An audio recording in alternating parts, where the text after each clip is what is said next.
What's going on, folks? Ted from Nerd Immersion here, and the folks over at D&D have released another YouTube video, this time called D&D Villains Return.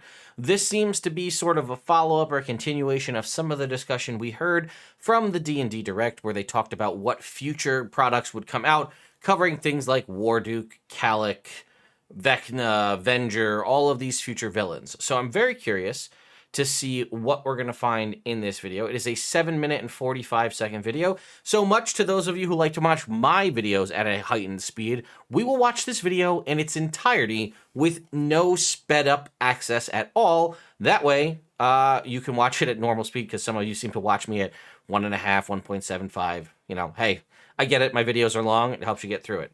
So let's go ahead and take a look right here. We'll open it up and let's see what it's about. So in talking to you and also publicly to a degree, you've kind of alluded to like a bigger storyline on the horizon for D&D. And I know that Venger and some kind of fairly famous villains from the animated series are coming into this. Can you tell me a little bit more about that without, spoiling anything? I'm not sure I can, Todd, but I'll see what I can. I'll just blather on and censor myself as I go, and we'll see what comes out of it. Yeah, so at D&D, at the most recent D&D Direct announcement, we talked a little bit about what you're mentioning here, and that is looking ahead at some of our future stories for 5th edition, what they might be. And as happens, we often reach into the past and bring something forward that has been kind of lost in time, and then weave a new story around it. And one of the key figures that we're crafting a story around is the character of Venger.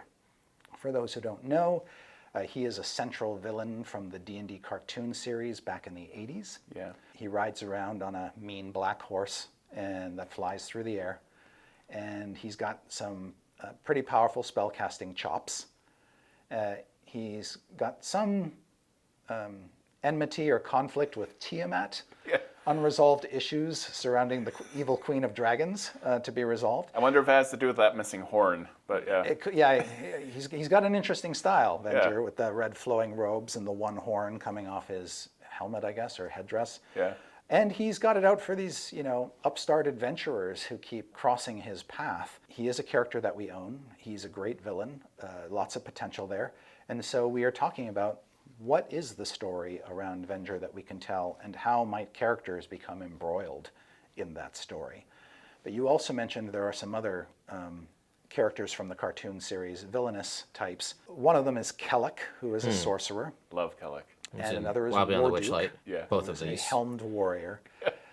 We actually brought them back for cameos in The Wild Beyond the Witchlight. Which was fantastic, and I loved it. And there are more of those characters out there that we can play with. We want to bring them back as well and tie them into potentially this story involving Venger.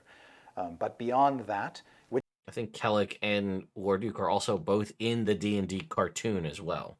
which ones we choose and actually pull in, and what the tale is still pretty closely guarded under wraps and under development at this time. I've seen you hint at Red Wizards being villains moving forward, and also Venger also wears red. He does. There's an interesting thing there. Like, we got the Red Wizards of Thay, and then we got this red wizard with the one horn over here. Yeah. Is Venger a wizard, or is he more of a sorcerer? To be determined. But that's an Red Sorcerer of Thay, perhaps?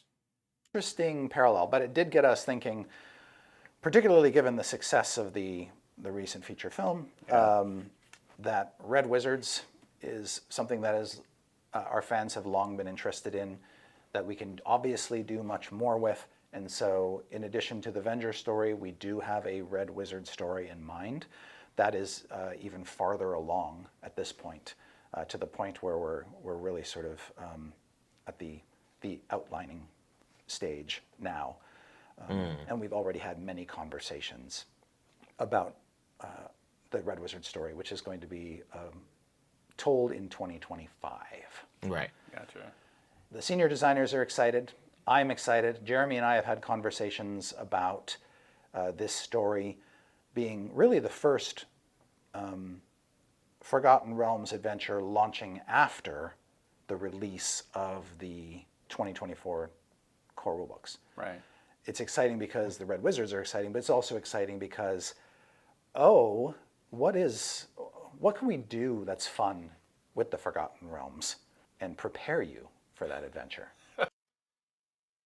This is interesting to me because it almost sounds, I could be wrong, but it almost sounds like we're going back to the old school way of like, I could do a whole separate video on this if you're curious. It's probably better reserved for like a lore person than myself.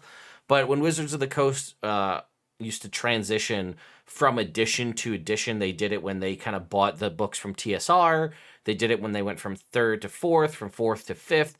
They would have these big in-universe Forgotten Realms, like world-shaking events that would drastically change the landscape. Things like the Spell Plague, things like one of the Sundering, the first and second Sundering, all these kinds of things. Whereas like a in-universe way to describe how like the editions were changing in the real world, so that like things would be different, like maybe magic would be less powerful or what have you. And I'm wondering because Chris specifically mentioned that this is the first adventure that, first of all, this is the first time in 5th edition's life cycle that we're hearing what the future storylines will be 2 years in advance. And we're hearing that there's going to be more ties in potentially in the future stuff with the obelisks. And this is the first adventure that we're going to hear about like post the 2024 revisions. So could this be sort of like a pseudo allusion to that, where we're changing the way the world is going to be, and because it's like an edition change, but not really? I'm curious. We did a bunch of concept art Okay. for the Red Wizards. That's very exciting. Nobody's seen it. We're just hanging on to it, and we're going to use that to inspire our Red Wizard story. We also did a ton of concept art for Vecna. Part of the reason for doing that was because of the big Vecna-centric adventure lined up for the 50th anniversary year of D&D, 2024. I don't think we've disclosed the name of the adventure yet, although it just cleared trademark search, so it's locked. But it's sort of Vecna's scary comeback, and Vecna's a scary dude. Yeah. In fact, I've said his name far too many times in this interview already. I fear for my future. Yes. Because his is the name that shall not be uttered.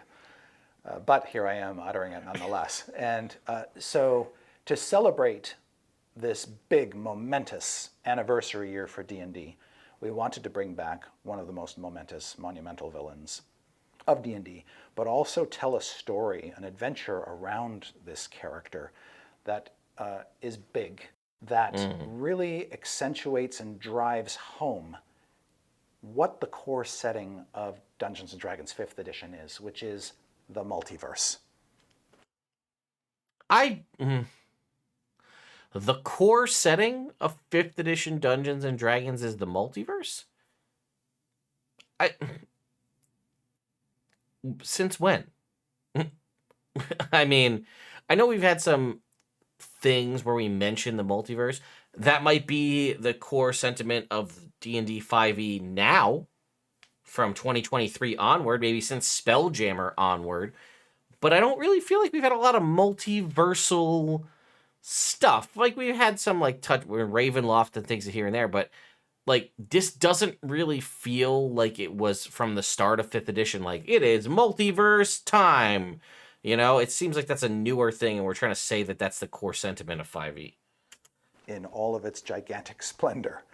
And so we haven't done this in a long time, but this is an adventure that's going to take us to many worlds of D&D. It's going to take us to places that we have dipped our toes in 5th edition with some earlier products, and also explore some new locations. So I'm assuming Eberron, probably at least one of those, maybe Greyhawk as another? And all of this is going to be tied up in a big, big plot having to do with Vecna and some other elements as yet to be revealed. A lot of history of the game kind of brought forward and woven into this story, along with just new spectacular ideas.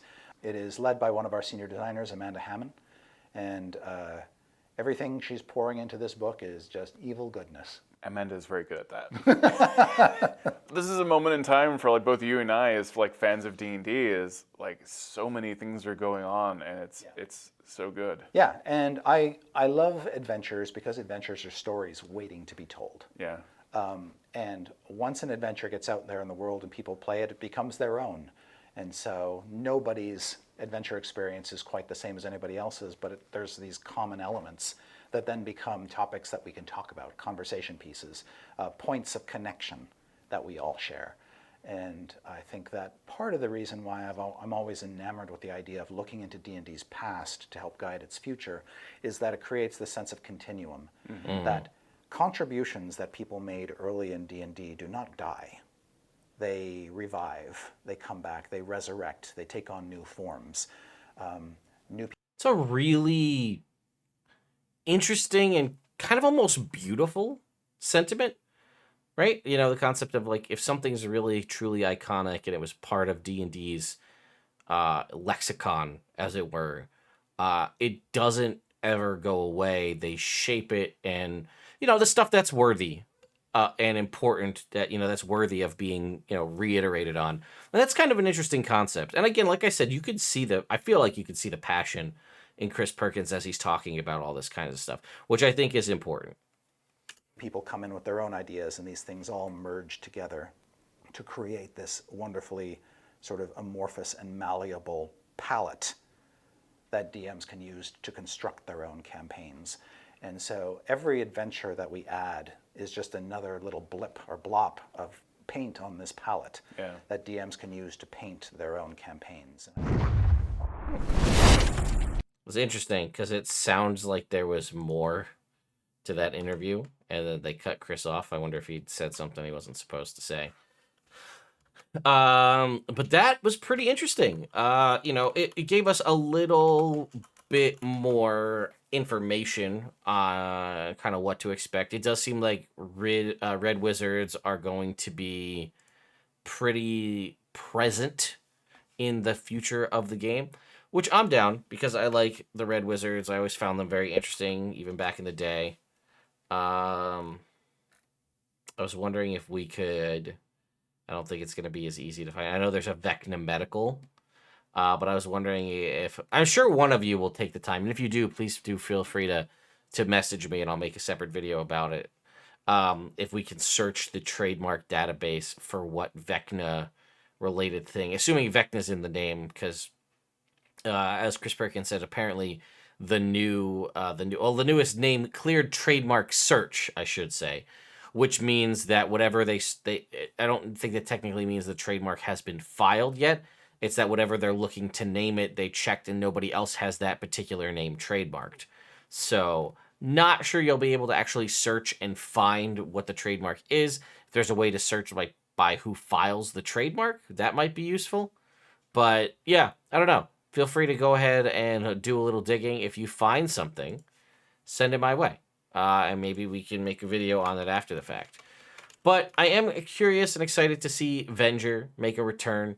I'm a big fan of the D&D cartoon. I never watched it when I was younger, but I got into it when I was older, and I've been a huge fan. So I'm excited to see if there's a tie to Red Wizards or how that's going to work. I'm excited to see this new future storyline. A little off-put by the concept of like 5e's main tale has been the multiverse. Again, that seems a little shoehorned, and definitely a more recent take on things. But let me know your thoughts and opinions in the comments down below. Is there any particular old school or older villain you'd like to see make a return? We saw Sararak return in Tomb of Annihilation. I'm curious if there's anybody else from D&D past that you think is an iconic enough villain. I think Vecna is really the big one. I know we had the sort of tie-in with Stranger Things, and it explains like why would you commission all of these like statues and special concept art for a throwaway D&D Beyond release to tie in to the Vecna launch, the season 4 of Stranger Things. It makes sense now that a lot of that concept art is probably going to be used in this 50th anniversary adventure that comes out in 2024. So you already concept, you just released it early, and then now we're learning that that's probably what that art was from. But anyway, let me know your thoughts and opinions in the comments down below, and I'll see you all next time.